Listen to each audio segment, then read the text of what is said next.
सामने। माफ कर दो साहब, अब ये आगे से नहीं होगा। क्या माफ कर दो? तुम ही हो बापू? हाँ साहब, बापोली पप्पू है और आगे भी आप उनका नाम बदलने का कोई इरादा नहीं है। अगला मजाक सोच समझ के करना, हंसना भूल जाएगा तू। हम लोग सीआईडी है, समझे? सीआईडी? जी हाँ, ये आदमी हमेशा तुम्हारी रिक्शा में जाता था ना? जी हाँ, ये तो अंगद साहब की फोटो है। अब ये बताओ कि ये आदमी तुम्हारी रिक्शा में बैठ के कहाँ जाता था? अब क्या बताओ साहब, जहाँ मूड होता था वहाँ चले जाते थे, कहीं फिल्म देखने तो कहीं किसी और जगह। अरे लेकिन कोई तो ऐसी खास जगह होगी जहाँ ये जाता था अक्सर। हाँ साहब, एक जगह तो है। कौन सी जगह? महिमा क्लिनिक। महिमा क्लिनिक? जी हाँ साहब। कहाँ पे है महिमा क्लिनिक? सर ये क्लिनिक है या खंडर? इसे देख के ऐसा लगता है जैसे महीनों से यहाँ पे कोई आया नहीं। ऐसे कैसे हो सकता है सचिन? रिक्शा वाला तो कह रहा था कि अंगद हर रोज यहाँ पे आता है।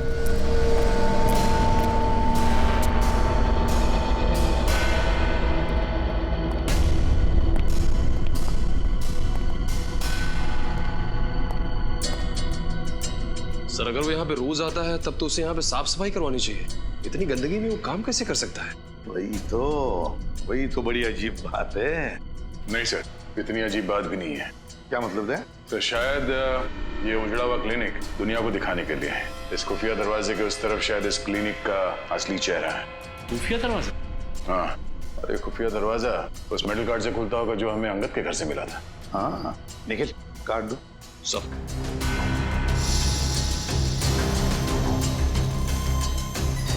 देखो जरा दया, कहीं तो इसका स्लॉट होना चाहिए फिर तो।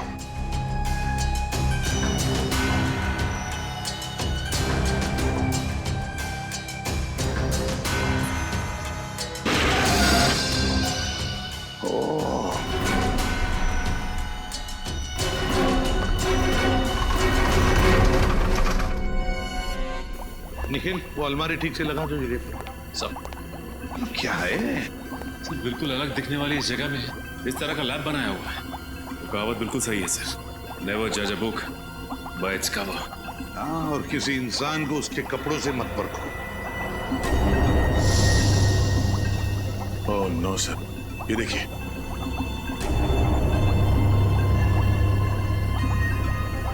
माय गॉड, पहले कटा हुआ हाथ, कटी हुई टांग। सिर्फ कटी हुई टांग नहीं सर, शरीर के और भी कई कटे हुए अंग पड़े हैं यहाँ पे। क्या चल रहा है यहाँ पर समझ में नहीं आ रहा।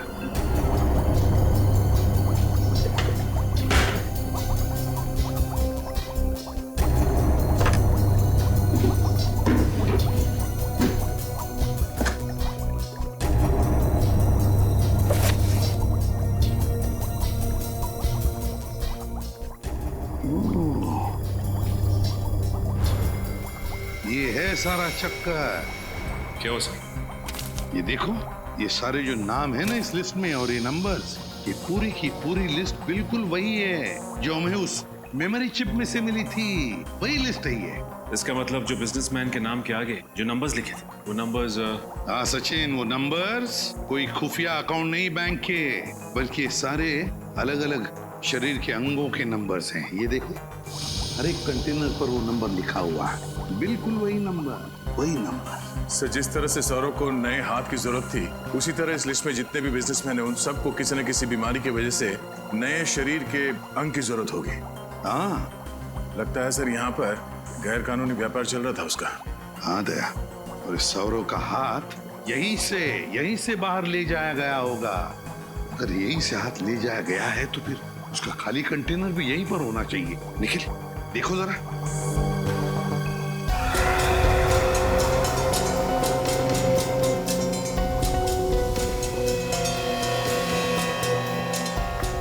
सर, हाँ, ये रहा वो खाली कंटेनर।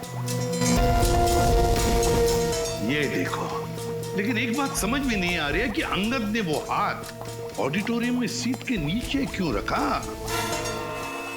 एक और दो लाशें।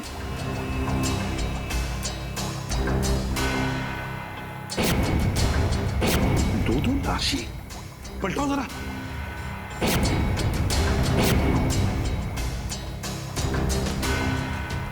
अजीब मुसीबत है। सर ये तो सौरभ है। सर लेकिन ये तो अपने लिए हाथ खरीदने आया था, इसे भला कोई क्यों मारेगा? उसी हाथ की वजह से मार डाला है सौरव को। उसी हाथ की वजह से जो भी ये सब कर रहे हैं ना, वो समझ गए कि सौरव की वजह से हम उन तक पहुंचने वाले हैं।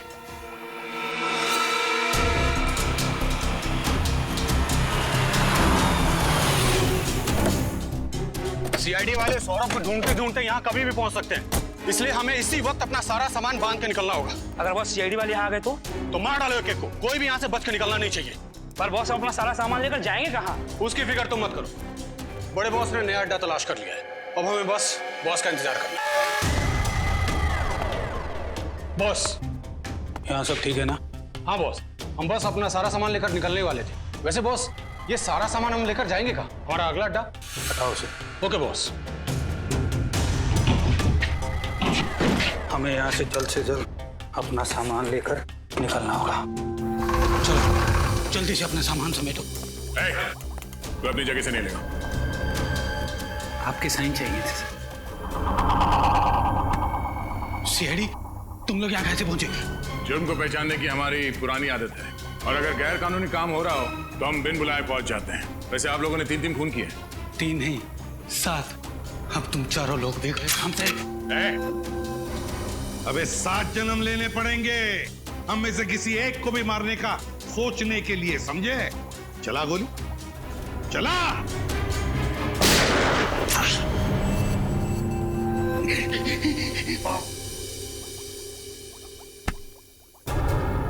अपने पापों का पूरा हिसाब नहीं देगा हमें? हाँ? मुझे अपने काम में कोई बुराई नजर नहीं आती। जिन लोगों के पास हाथ नहीं होते उन्हें हाथ देते थे, जिनके पास पैर नहीं होते थे उन्हें पैर देते थे, जिनकी किडनी फेल हो जाती थी उन्हें किडनी, जिनका लीवर खराब हो जाता था उन्हें लीवर। हाँ, आप भी बताइए कि अपंग लोगों की जिंदगी को बेहतर बनाना कोई जुर्म है क्या? तुम अपंग लोगों के शरीर को नए अंग देने के लिए दूसरे लोगों के हाथ पैर काट लेते हो, ये कहाँ का इंसाफ है? हम किसी के हाथ पैर नहीं काटते थे, बल्कि वैज्ञानिक तरीके से हम हाथ पैर उगाते थे, उनका क्लोन बनाते थे। इसीलिए तो सौरभ के नए हाथ का डीएनए उसके साथ मैच करता था। मगर गैर कानूनी है ये इलाज, समझे? गैर कानूनी, ना सिर्फ हमारे देश में बल्कि पूरी दुनिया में। इसीलिए तो ये काम मैं चोरी चुपके किया करता था। पहले मैं इंश्योरेंस एजेंट बना ताकि मैं बीमार अमीर लोगों को ढूंढ सकूं जो मुझे एक एक अंक के लिए करोड़ों रुपए दे सके, और फिर मैं अपनी इसी लैब में उनके लिए शरीर के नए अंग बनाता था। और इस काम में अंगद तुम्हारा साथ देता था? हाँ, पहले तो सब कुछ बहुत अच्छा चल रहा था, फिर एक दिन अचानक पता नहीं क्यों अंगद के अंदर का लालच जाग उठा। अंगद, सब ठीक चल रहा है ना? हाँ बॉस, सब ठीक ठाक चल रहा है। वेरी गुड, लगे रहो।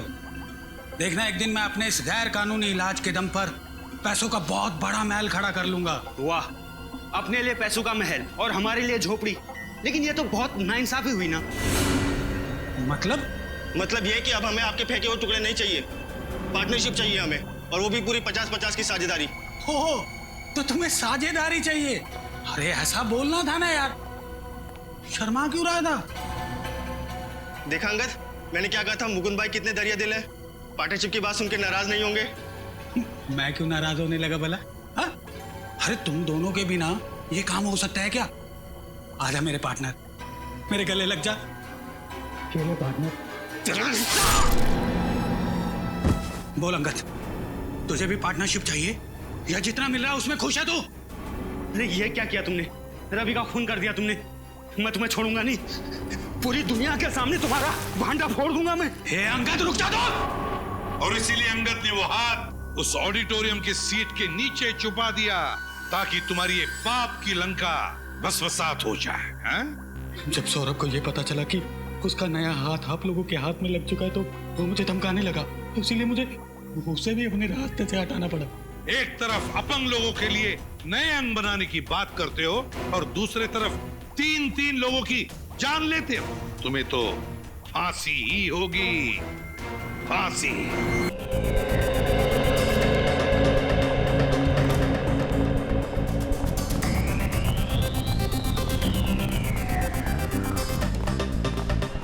अब जल्दी करो, नाटक कंप्लीट। कितनी गंदी पिक्चर है। बहुत अच्छी फिल्म है, चलो तो सही।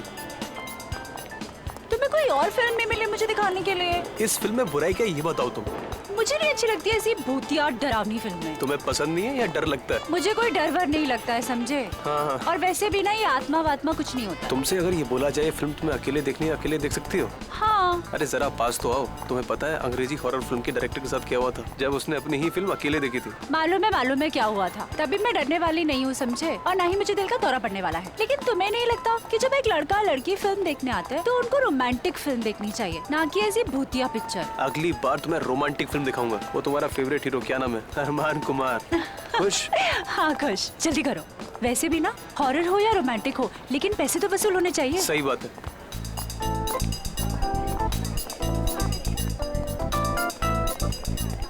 सीट नंबर क्या है? अरे वो बताएगा ना। थोड़ा आगे।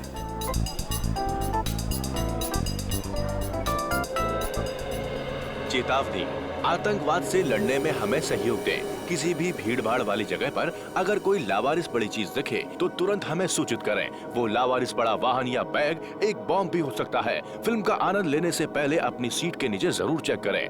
हमारी थोड़ी सी समझदारी बड़े हादसों को टाल सकती है। धन्यवाद। शगुन, तुम्हारी सीट के नीचे बम तो नहीं है? मोहे, तुम्हारे मजाक भी ना बिल्कुल तुम्हारी तरह बोरिंग हो गए हैं। अरे मैं तो अच्छे नागरिक का फर्ज निभाने की बात कर रहा था। तुम्हें नहीं देखना तो मत देखो, मैं देख लेता हूँ। शगुन, तुम्हारी सीट के नीचे बैग है। मोहे, तुम्हें लगता है तुम इतनी आसानी से मुझे उल्लू बना सकते हो? तुम्हारे सर की कसम, नीचे बैग है। सच में? हाँ, देखो ना। Oh my God, नीचे तो सचमुच में बैग है। कहीं इसमें बम तो नहीं है? हो सकता है, कुछ भी हो सकता है। अब क्या करें?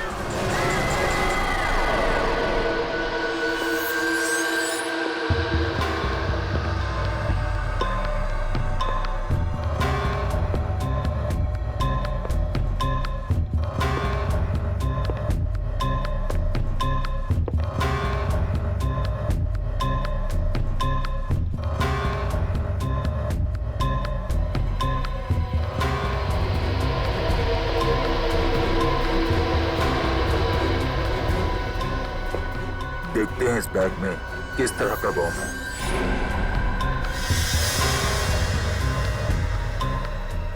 अरे इस बैग में तो बॉम्ब नहीं है, तो फिर क्या है? एक मिनट देखते हैं।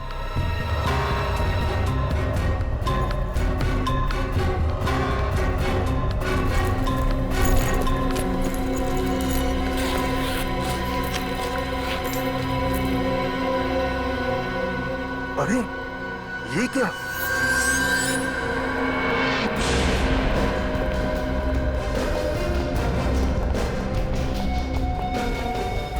सर, इसी बैग में कटा हुआ हाथ है।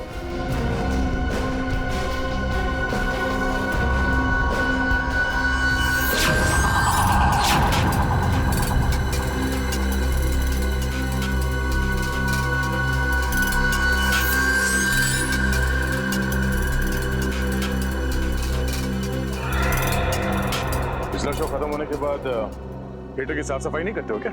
करवाया था सर, पर उस वक्त ये बैग यहाँ नहीं था। शायद शो शुरू होने से कुछ ही मिनटों पहले किसी ने रख दिया। किसी ने लाश को पहले काटा है, छोटे छोटे टुकड़े किए हैं और अब वो उन टुकड़ों को ठिकाने लगा रहा है। इस हाथ को यहाँ पे रखा है। शायद शरीर का बाकी हिस्सा भी यहीं कहीं होगा। जरा चेक करना।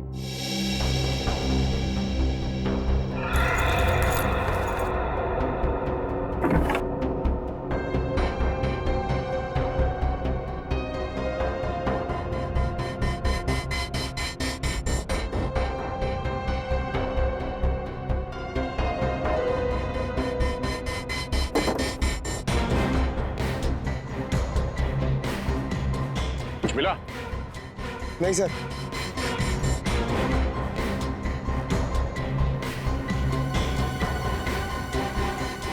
एक बात बताइए सर, ये सिनेमा हॉल अजीब जगह नहीं लगती आपको हाथ छुपाने के लिए? हाँ सर, अक्सर खूनी जंगलों में या ऐसी कोई सुनसान जगह पर लाश को ठिकाने लगाते हैं। ये सिनेमा हॉल की सीट के नीचे? पता नहीं इस खूनी के दिमाग में क्या चल रहा है। ये हाथ तुम लोगों को कुछ अजीब नहीं लग रहा? अजीब क्या सर? ये देखो, हाथ को काटने के बाद भी कहीं पे भी खून का कोई निशान नहीं है। ऐसा लगता है कि खूनी ने हाथ काटने के बाद एकदम साफ कर दिया इसे। हाँ सर, हाथ को इतने अच्छे से साफ किया कि उनकी एक बूंद भी नहीं दिख रही है। हाँ, ये चक्कर कुछ और ही लगता है। हाथ पे कहीं पे भी कोई सूजन नहीं है, न ही लाल पड़ने का कोई निशान है। मैनेजर साहब, कोई आपके थिएटर में बैग लेके आता है तो उसकी कोई चेकिंग नहीं होती? होती है सर, पर पता नहीं सिक्योरिटी ने इतनी बड़ी गलती कैसे कर दी। गलती? एक आदमी का कटा हुआ हाथ थिएटर के अंदर लाया गया है और आप उसे गलती कह रहे हैं? हाँ? आपके थिएटर के बाहर सीसीटीवी कैमरा लगा हुआ? जी सर।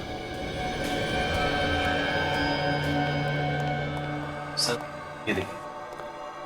ये शो शुरू होने से पहले थिएटर के बाहर का फुटेज दिखाना था। जी सर, दिखाता हूँ।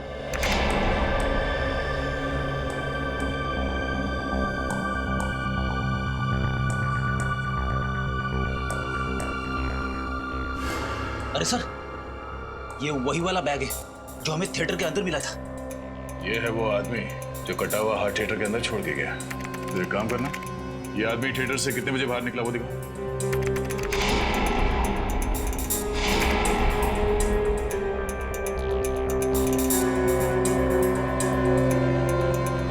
सवा 12 बजे अंदर गया और 12:20 को बाहर। 5 मिनट में अपना काम कर गया ये। मगर जाते जाते अपना खूबसूरत चेहरा दिखा के गया है। अब ये नहीं बचेगा। इसके हाव भाव से लगता नहीं है घबराया हुआ है। कहीं ये पेशेवर खूनी तो नहीं है? पता चल जाएगा। एक काम करो, इसकी तस्वीरें हर जगह भेज दो और क्रिमिनल डेटाबेस में भी चेक करो। आसान के कुछ बातचीत हुई हाथ के साथ? क्या बताया इसने कि किसका हाथ है, किसने काटा इसे, कैसे काटा इसे? बॉस, इस हाथ ने बताया कम, पूछा ज्यादा। क्या इस हाथ ने उल्टा आपसे ही सवाल पूछ लिया? हाँ फ्रेडी, और सवाल नहीं पूछा, सीधे पहेली पूछ डाली और कहा कि अपने आप को बहुत 30 मार का फोरेंसिक एक्सपर्ट समझते हो ना, तो ये पहेली सुलझा करके देखो। ऐसी क्या पहेली है डॉक्टर साहब, हमें भी बताइए, शायद हम आपकी कोई मदद कर दें। हाँ जरूर दे। वैसे भी यार आज तारीखा नहीं आई है, शायद आप लोग मेरी मदद कर दें। ये देखो, हाथ का ये वाला हिस्सा यहाँ कलाई के पास। बॉस, ये हिस्सा अभी भी बहुत ज्यादा नरम है, सूख करके सख्त नहीं हुआ। इसमें हैरानी की क्या बात है सालुंके साहब? कई लोगों के हाथ नरम होते हैं, कईयों के सख्त होते हैं, है ना? रेडी, तुम मेरी बात समझ नहीं रहे हो यार। देखो, जब किसी इंसान का कोई अंग काट करके अलग किया जाता है तो वहां से बहते हुए खून को रोकने के लिए दिमाग एक सिग्नल भेजता है ताकि वो खून बहना बंद हो जाए, सूख जाए। लेकिन इस हाथ में ऐसा कुछ नहीं हुआ। मतलब इस इंसान के दिमाग ने कोई सिग्नल दिया ही नहीं? बिल्कुल नहीं दिया, कोई सिग्नल नहीं दिया। बल्कि इस हाथ की तो सारी नसें, सब हड्डियां सही सलामत है। कहीं से कुछ कटने का निशान नहीं है, कहीं पर कोई नर्व टूटी या कटी हुई नहीं है। यार ये तो कैसे कह सकता है सालुंके? देख, किसी भी इंसान का हाथ अगर काटा जाए या उखाड़ा जाए तो जहां से भी ये काटा गया हो या उखाड़ा गया हो वहां पर बाकी नसें या हड्डियां तो होंगी होंगी ना। तुम बात बिल्कुल ठीक कर रहे हो बॉस, लेकिन इस हाथ में ऐसा कुछ नहीं मिला मुझे। बल्कि इस हाथ को देख करके लगता है कि ये हाथ किसी शरीर का हिस्सा ही नहीं है। इस हाथ की अपनी एक अलग हस्ती है, अलग है ये हाथ बिल्कुल। डॉक्टर साहब, अब आप पहेलियां बुझा रहे हो। मैंने कहा था ना दया, ये बहुत टेढ़ी पहेली है ना? कहा था ना। और बताता हूँ बॉस, इस हाथ को लैब में पड़े हुए पूरे 5 घंटे हो गए, लेकिन इस हाथ के सड़ने की गति इतनी धीमी है कि आधा घंटे वाले लक्षण भी नहीं दिखाई दे रहे इस हाथ में। उंगलियों के निशान मैच हुए? नहीं, अपने क्रिमिनल डाटाबेस में तो मैच नहीं हुए, लेकिन मैंने ये निशान दिल्ली भेजे हैं सेंट्रल डाटाबेस में। वहां पर तो हर आम आदमी की उंगलियों के निशान होते हैं, शायद किसी से मैच हो जाए। हेलो, क्या लाश कहां पे?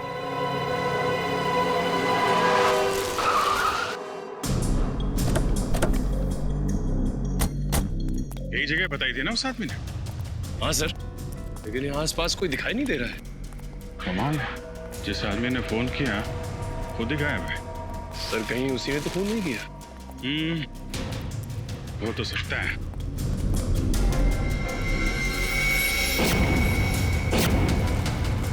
लाश?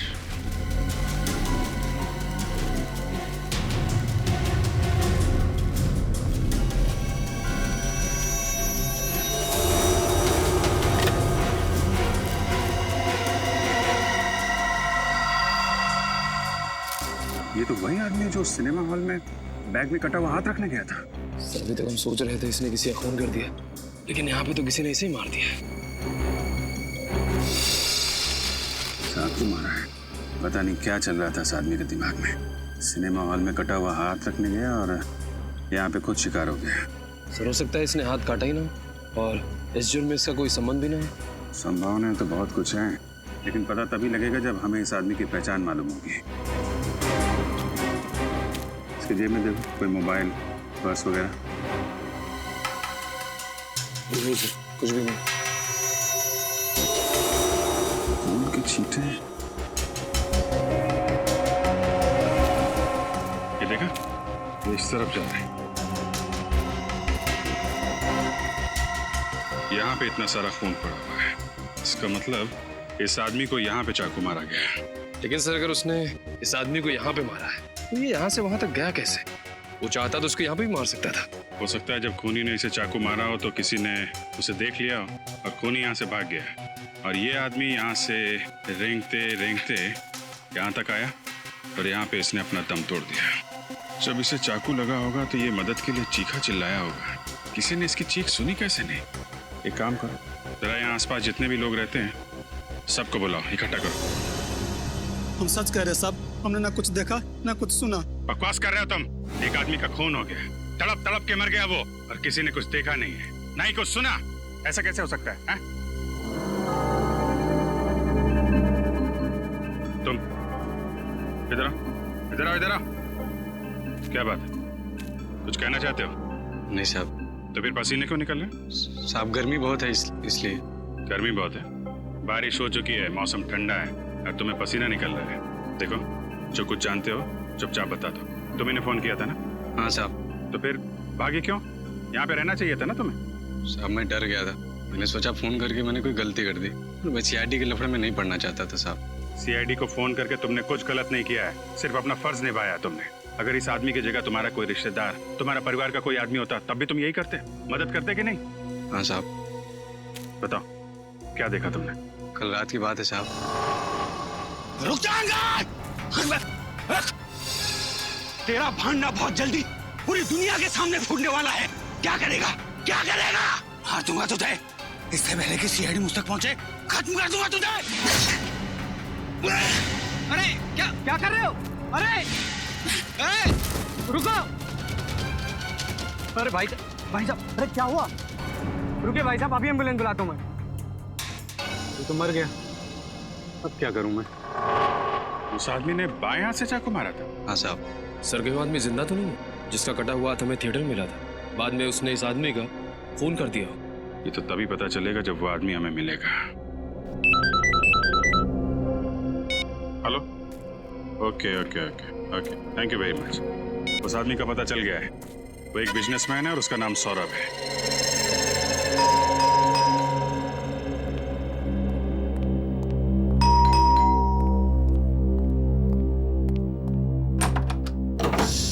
जी कहिए, किससे मिलना है आप लोगों को? सौरभ जी का घर यही है ना? जी हाँ। सुनील कौन है? मैडम ये लोग सीआईडी से। सीआईडी से? जी देखिए, हमें एक आदमी का कटा हुआ हाथ मिला है। क्या कटा हुआ हाथ? जी, और वो हाथ आपके पति सौरभ का है। ये क्या कह रहे हैं आप? आपको जरूर कोई गलतफहमी हुई है।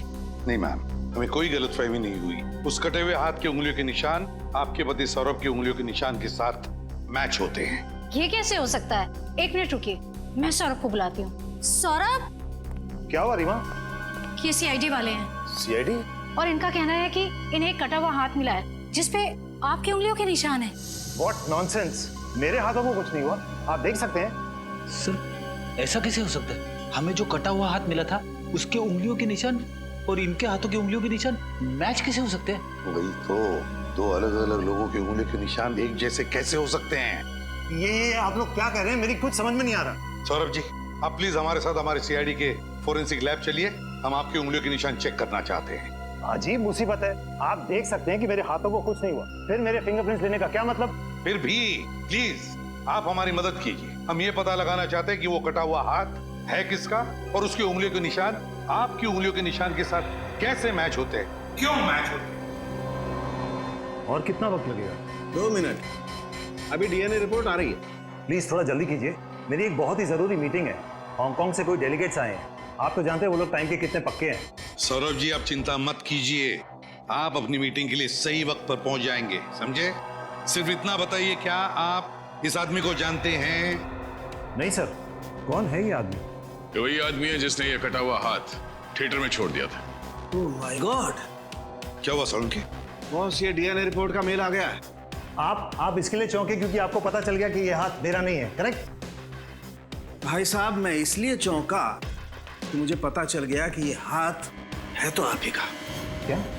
और सिर्फ वो हाथ ही नहीं, इसके फिंगरप्रिंट्स और उसकी डीएनए रिपोर्ट, ये भी आप ही से मैच करती है। क्या? ये आप क्या कह रहे हैं? देखिए, मेरे दोनों हाथ सही सलामत है, ये देखिए आपके सामने है। इनमें से कोई भी हाथ आपको नकली लग रहा है? नहीं, मानता हूं, मैं मानता हूं कि ये दोनों हाथ आपके सही सलामत हैं, ये दोनों हाथ नकली नहीं है।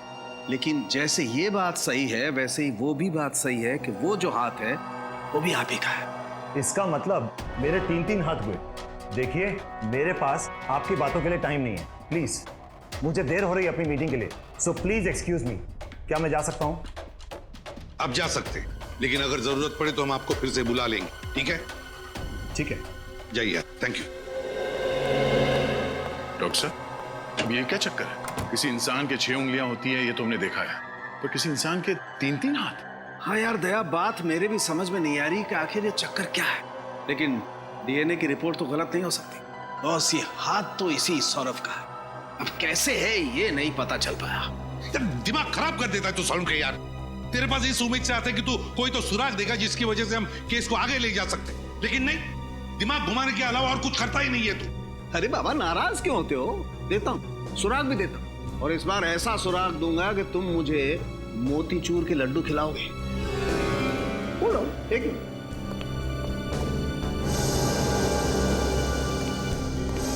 ये देखो, क्या ये? Memory chip. जी हाँ, ये मेमोरी चिप पता है मुझे कहां से मिली? कहां से मिली? ये यहाँ इस आदमी के कंधे पे से। ओह, ये आदमी कंधे पे इस चिप को छुपा के घूम रहा है। मतलब इस चिप में कोई गहरा राज छुपा हुआ है। बिल्कुल, और क्या गहरा राज छुपा हुआ है ये हम इस चिप को कंप्यूटर में लगा के देखते हैं। आइए।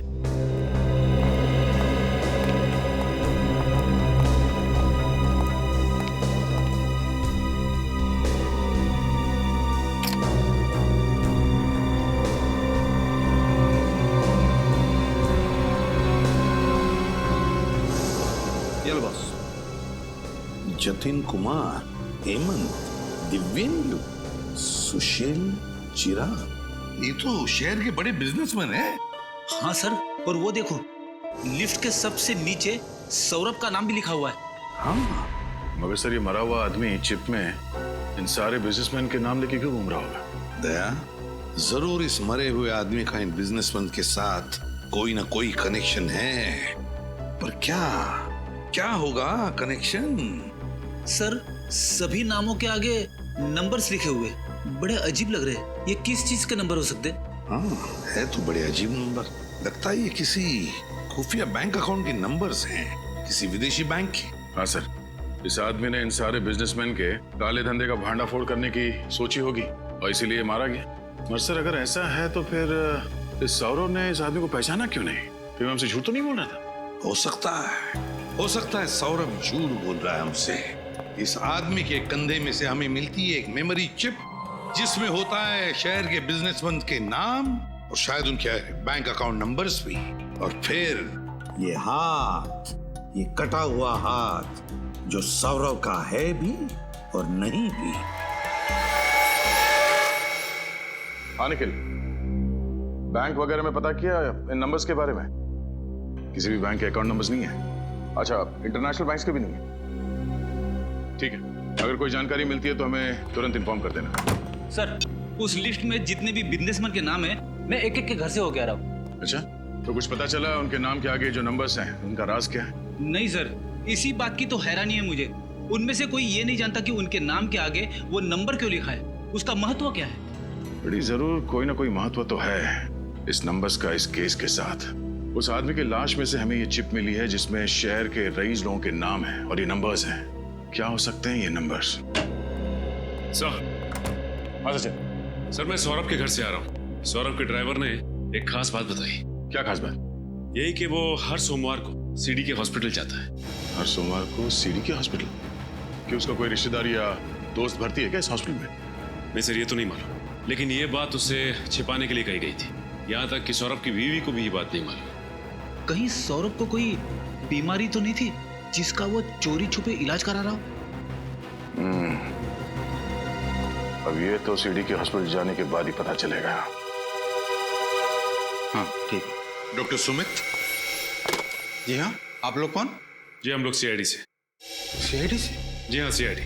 बाहर रिसेप्शन पे पता चला कि बिजनेसमैन सौरभ का इलाज आप ही करते हैं। जी हाँ, लेकिन इस इलाज का सीआईडी से क्या लेना देना? डॉक्टर सुमित, हमें एक लाश मिली है, एक खून हुआ है और खूनी को ढूंढने में हमें आपकी मदद चाहिए।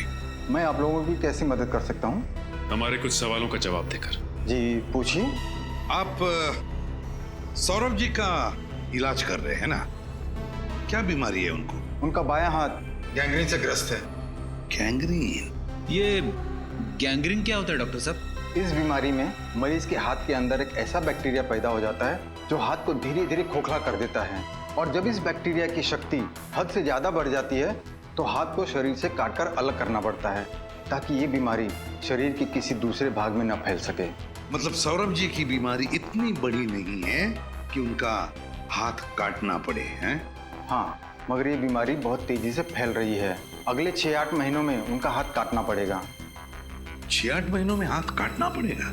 तो इसीलिए उन्होंने अपने घर वालों से ये बात छुपा के रखी है अपनी बीमारी के बारे में। हाँ, वो नहीं चाहते थे कि बेवजह ये सब जानकर उनके घर वाले परेशान हो। सर, आपके साइन चाहिए थे सर। यार तो फिर आ गया। तुम इंश्योरेंस वाले भी बहुत परेशान करते हो। जितना ऑटोग्राफ किसी एक्टर को नहीं देना पड़ता है उतना सिग्नेचर तो हम आम आदमी से ले लेते हो। सर, आप कौन से किसी सेलिब्रिटी से कम है? तुम लोगों की वजह से ही मार्केट में मक्खन का भाव बढ़ गया है। एक्सक्यूज मी सर, आप 2 मिनट रुकिए, मैं भी आता हूँ।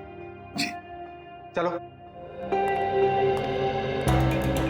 सौरभ जी का बायां हाथ कटने वाला है 6-8 महीनों में, और हमें मिला है एक दूसरा बिल्कुल वैसा ही बायां हाथ जिसका डीएनए मैच होता है सौरभ के डीएनए के साथ। मतलब सौरभ जी ने पहले से ही इंतजाम करके रखा है नए हाथ का। हेलो? हाँ क्या? देखिए आप घबराइए मत, हम लोग पहुंचते हैं। सर, सौरभ की पत्नी रीमा का फोन था। सौरभ को घर से गुंडे उठा ले गए। रीमा जी। सर, आप लोगों ने आने में बहुत देर कर दी। वो गुंडे सौरभ को लेके चले गए। क्या आपने उन्हें देखा? पहचान दिया आप उन्हें? नहीं, सबने मुंह ढके हुए थे अपने। मैं किसी को नहीं देख पाई। मैंने रोकने की बहुत कोशिश की, उन लोगों ने मुझे इधर धक्का दे दिया और मैं गिर गई, और तब तक वो सौरभ को लेके निकल गए। देखिए, आप चिंता मत कीजिए, हम सौरभ जी को सही सलामत घर वापस लेकर आएंगे। सर, बस अब आपका ही सहारा, बचा लीजिए उन्हें। देखिए उन्हें कुछ होना जाए। तुम कहाँ थे जब हमला हुआ? सर, मैं उस समय मार्केट गया था। जब वहाँ से आया तो यहाँ पर सब कुछ हो चुका था। रीमा जी, आपको किसी पे शक है? कौन कर सकता है ये काम? किसी के साथ उनकी कोई दुश्मनी थी क्या? जी नहीं, उनकी किसी के साथ कोई दुश्मनी नहीं थी। मुझे बहुत डर लग रहा है, उन्हें कुछ होना जाए। अब घबराइए मत, हम सौरभ जी को कुछ नहीं होने देंगे। रीमा जी, जरा याद करके बताइए, क्या वो किडनैपर्स आपस में कुछ बातें कर रहे थे? और अगर कर रहे थे तो क्या आपने कुछ सुना? शायद कोई बात जिससे हमें मदद हो सके उन तक पहुंचने के लिए। याद करके बताइए। सर, वो गुंडे तो कुछ नहीं कह रहे थे, लेकिन मैंने सौरभ के मुंह से सुना था कि वो कह रहे थे उन्हें कोई इलाज नहीं करवाना है, उन्हें छोड़ दो। कोई इलाज नहीं करवाना? हाँ, मुझे यही बात तो समझ में नहीं आ रही है। जब सौरभ को कोई बीमारी ही नहीं थी तो वो किस चीज का इलाज करवाना चाहते? रीमा जी, हमें पता है सौरभ किस इलाज के बारे में बात कर रहे थे। क्या मतलब? समझ में नहीं आता आपको बताएं या नहीं? सौरभ जी के बाएं हाथ में गैंग्रीन हुआ है। वो हाथ अब धीरे धीरे सड़ने लगा है। क्या? सर, ये केस तो दलदल की तरह धंसता ही चला जा रहा है। जब हम सौरभ के तीसरे हाथ के राज तक पहुंचे तो किसी ने सौरभ को ही अगवा कर लिया। मुझे लगता है सर, ये हमें कुछ बता सकता था जिससे खूनी तकलीफ में आ जाता। लो बस, पता चल गया बस। पता चल गया कि ये हाथ इतना धीरे धीरे क्यों सड़ रहा था? क्यों सड़ रहा था सर? बॉस, इस हाथ को एडेन गुडाल नाम के केमिकल में डुबो करके रखा गया था। एडेन गुडाल है क्या ये? बॉस, ये एक ऐसा केमिकल है जो न सिर्फ इंसान की चमड़ी को बल्कि उसके भीतर के अंगों को, उसकी नसों को भी ठीक वैसे ही संभाल करके रखता है जैसा उसे डुबोने के वक्त था। इसका मतलब है डॉक्टर साहब, ये बताना मुश्किल है कि ये हाथ कितने समय से इस केमिकल में रखा गया था? बिल्कुल दया, 6 दिन, 6 हफ्ते, 6 महीने, 6 साल, कुछ भी नहीं कह सकते। कुछ कह नहीं सकते। फिर दिमाग खराब कर दिया यार सारुण की। अरे यार, तेरे पास कोई तो जवाब होना चाहिए ना। है, जवाब है, लेकिन इस बात का जवाब मैं नहीं दूंगा। इस बात का जवाब हमें तातियाना मछली देगी। तातियाना मछली? अब क्या मछली जवाब देगी सालुंके साहब? अरे यार पेडी, मछली का भी जवाब देती है क्या? अरे तो आप ही ने कहा ना। मेरा कहने का मतलब ये है कि इस बात का जवाब तातियाना मछली में है। तो सर फिर देर किस बात की, बताइए। बॉस, तातियाना मछली एक बहुत खास किस्म की डिश होती है और मुझे इस आदमी के पेट में इस मछली के अंश मिले। तो इसका मतलब है इस आदमी ने मरने से पहले ये तातियाना मछली खाई थी। बिल्कुल, और वो भी मस्टर्ड सॉस के साथ। और जहाँ तक मेरी जानकारी है, इस शहर में इस तरीके की डिश बहुत ही कम रेस्टोरेंट्स में मिलती है। तो हमें पता लगाना पड़ेगा शहर में ऐसे कितने होटल्स हैं जहाँ पर ये तातियाना मछली मिलती है। एक्सक्यूज मी, रेस्टोरेंट का मैनेजर कौन है? मैं हूँ। ये आपके यहाँ तातियाना मछली मिलती है क्या? तातियाना मछली? जी जी नहीं, हमारे यहाँ पर पाताना मछली मिलती है। ये आदमी क्या आपकी रेस्टोरेंट में आया था? जी नहीं। Thank you. कुछ पता चला? नहीं सर, कुछ पता नहीं चला। कुछ पता नहीं चला सर। अच्छा, वो सामने रेस्टोरेंट है, उसमें देखते हैं।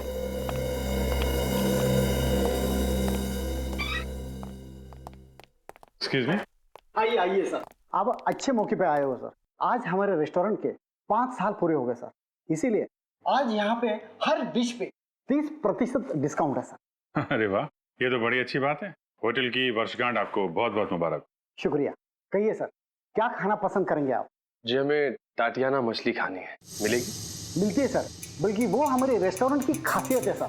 सर मैं दावे के साथ कहता हूँ कि पूरे शहर में हमसे अच्छा तातियाना मछली कोई नहीं बनाता सर। फिर तो आपने इन भाई साहब को जरूर देखा होगा आपके रेस्टोरेंट में, आपके यहाँ की स्वादिष्ट तातियाना मछली खाते हुए। हाँ मैडम, ये भाई साहब अक्सर हमारे रेस्टोरेंट में आते जाते रहते हैं। अच्छा, आपके दोस्त है क्या? हाँ, ये ऐसे ही समझ लीजिए। पर एक दिक्कत हो गई है। दिक्कत? कैसी दिक्कत सर? एक्चुअली हम लोग दूसरे शहर से आए हैं, तो अपने दोस्त को सरप्राइज देना चाहते थे, पर ये इनका एड्रेस ही खो गया। पता खो गया? हाँ जी, उनके मुंह से आपकी रेस्टोरेंट का नाम कई बार सुना था, तो सोचा तुक्का मार लेते हैं, शायद आपके यहाँ से पता मिल जाए हमें। हाँ जी जी, मिस्टर अंगद हमारे रेस्टोरेंट से अक्सर होम डिलीवरी मंगवाते हैं। अच्छा अच्छा, इनका नाम अंगद है। कुछ कहा आपने? अरे नहीं, ये क्या कहेगा, काफी दिनों से अंगद से मिला नहीं है ना, तो कुछ भी बोलता है। अच्छा अच्छा, रमेश जी सर, अपने कंप्यूटर से मिस्टर अंगद का पता निकाल के देना सर को।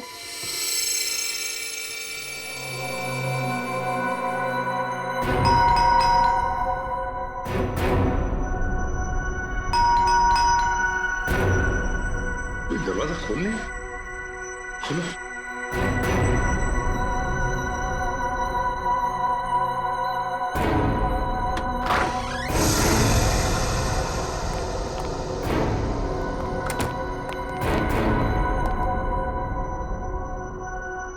घर तो खाली है, कोई भी नहीं है घर में। देखो जरा।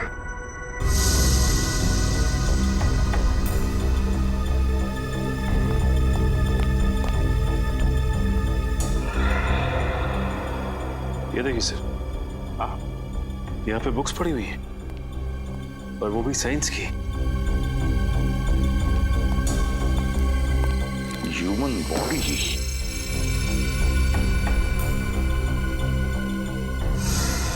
DNA replication standard facts.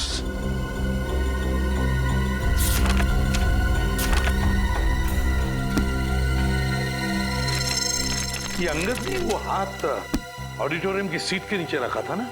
हाँ सर। उस हाथ का डीएनए सौरभ के डीएनए के साथ मैच भी हुआ था। हाँ। तो कहीं ऐसा तो नहीं कि अंगद रिसर्च कर रहा था क्लोनिंग पर, शरीर के अंग बनाने पर? सर, इन सबको देख के तो ऐसे ही लगता है। सचिन, जरूर इस अंगद के खून का राज इस रिसर्च से संबंधित है। कोई ना कोई कनेक्शन जरूर है अंगद के खून का।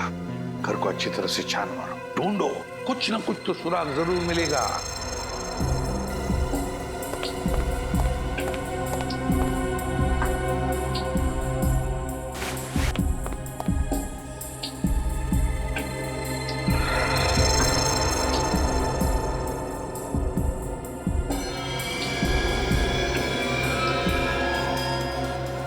सर, आप रेडी? कुछ मिला है? ये देखिए, कार्ड होल्डर। कार्ड होल्डर इस पेंटिंग के पीछे था।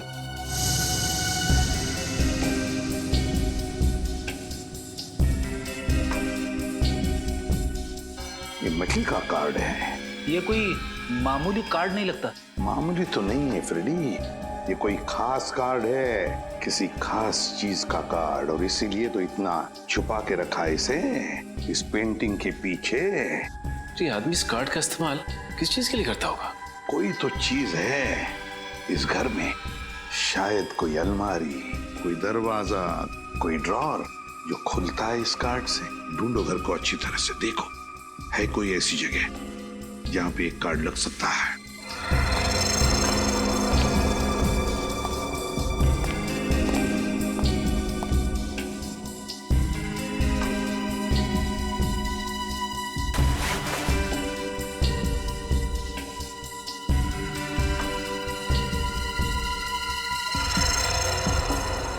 सर, इस कमरे में तो ऐसी कोई भी जगह दिखाई नहीं दे रही है जहां पे ये कार्ड लगाया जा सके।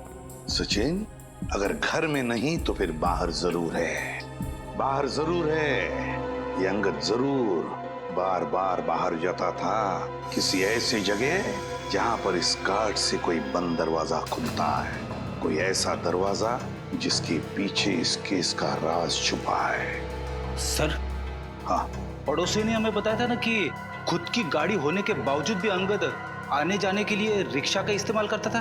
तो रिक्शा स्टैंड पे जाकर अच्छी तरह से पूछताछ करो, पता लगाओ ये अंगद जाता कहाँ था।